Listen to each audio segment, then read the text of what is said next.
Now look at this code. We have two mutexes A and B, and both are initialized to 1, and P0 and P1 are having code like this.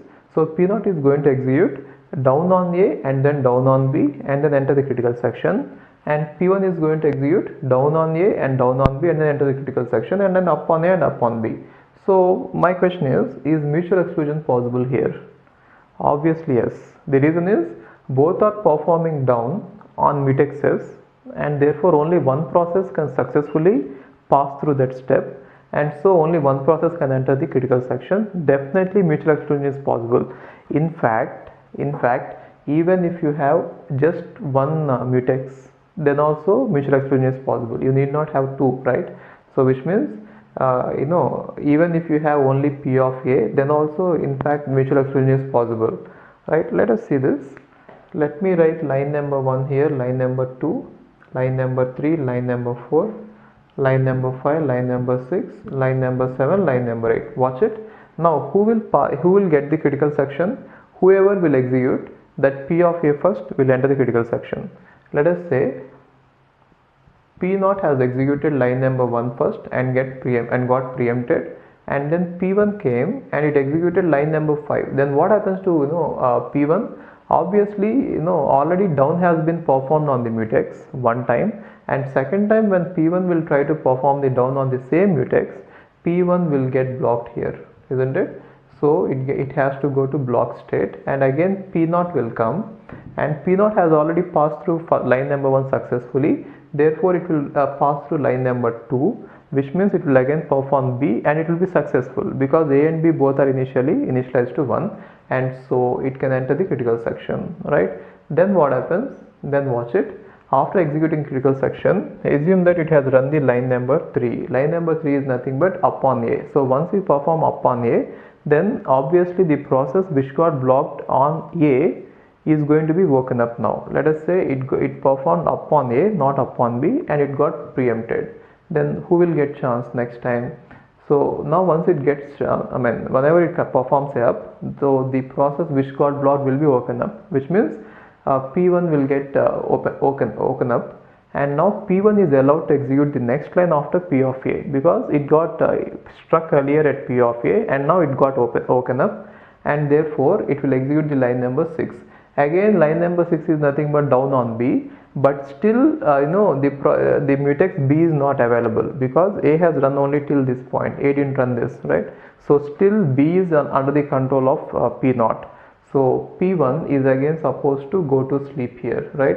It will get blocked, and therefore again P0 will get scheduled after some time eventually, and then it is going to run 4. So whenever P0 runs 4, it is going to wake up the process which is sleeping on B, which is nothing but P1. Now P1 will be woken up, and now P1 can enter the next line after P of B. What is next line after P of B? Critical section. Got it? So whatever the order of execution it is, only one process can be present in critical section because of this ordering.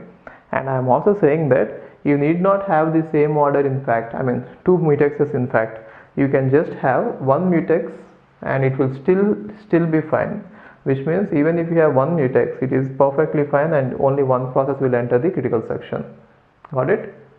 And why do we use then two mutexes? There are some other applications where we might need two mutexes. Here I may not be able to show the importance of using two mutexes, but now I'll show it later. Okay. But then whenever you are placing two mutexes, you should be really careful in such a way that there can be some deadlocks. If a process needs more than one mutex, right? And if there are collection of processes, there are a group of processes which require many mutexes parallelly before entering the critical section, then there can be a possibility of deadlock. I'll show you how it happens. Let us say the ordering is not this one. They are going to perform down on A and B, but then in this order, which means here you are going to perform a down and again down on B. So P0 is performing down on A and then down on B, and similarly P1 is performing down on B and then down on A, if this is the case, which means I just changed this order. Initially earlier what happened was A, B and then A, B, but then here A, B and then B, A. Now let's see what happens if I have this sequence of ordering. So one thing is, mutual exclusion is definitely guaranteed. Whatever order you execute it, mutual exclusion is definitely guaranteed, which means only one process will be present in the critical section. Why? Because even one mutex was guaranteeing critical, mutual exclusion. Therefore, adding more mutexes, more down operations, is obviously going to provide mutual exclusion. No doubt in that. Okay.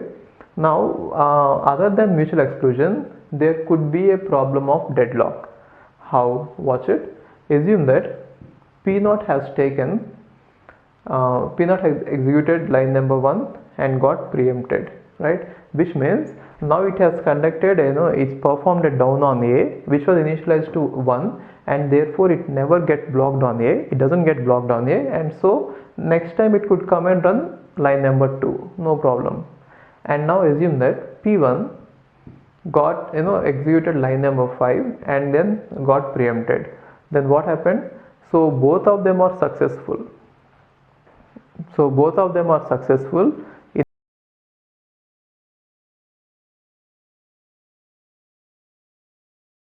And they didn't get blocked, they just got into the ready queue. And next time when P0 comes for execution, then what happens is it will try and execute the line number 2.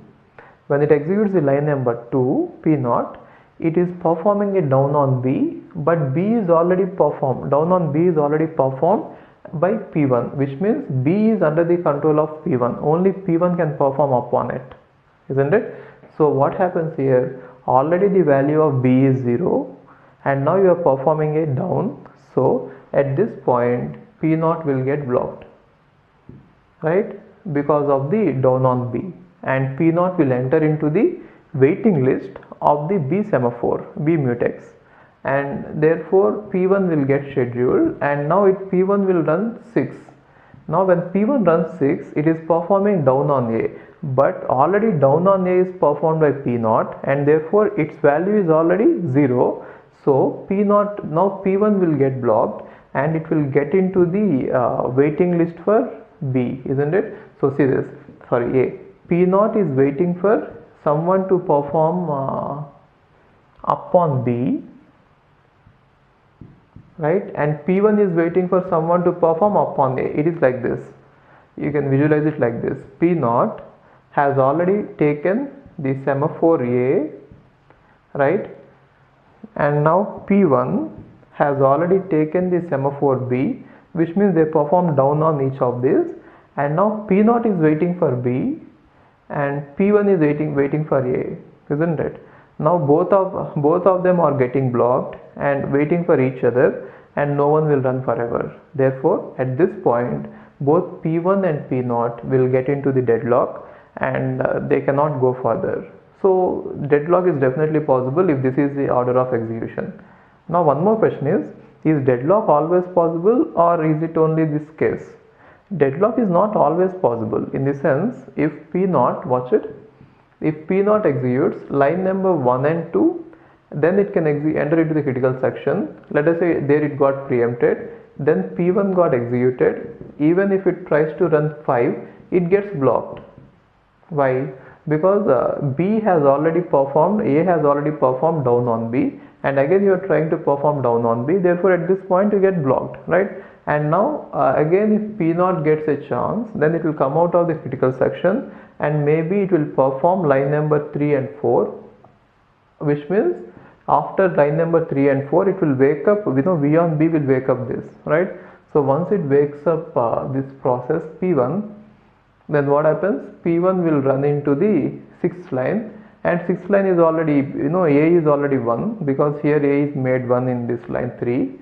Therefore it can enter the critical section. So deadlock is not always possible. So mutual exclusion is always there, but then sometimes deadlock is possible. But what is Graham's law? If something might go wrong, it will. Therefore we are not supposed to use this solution anywhere.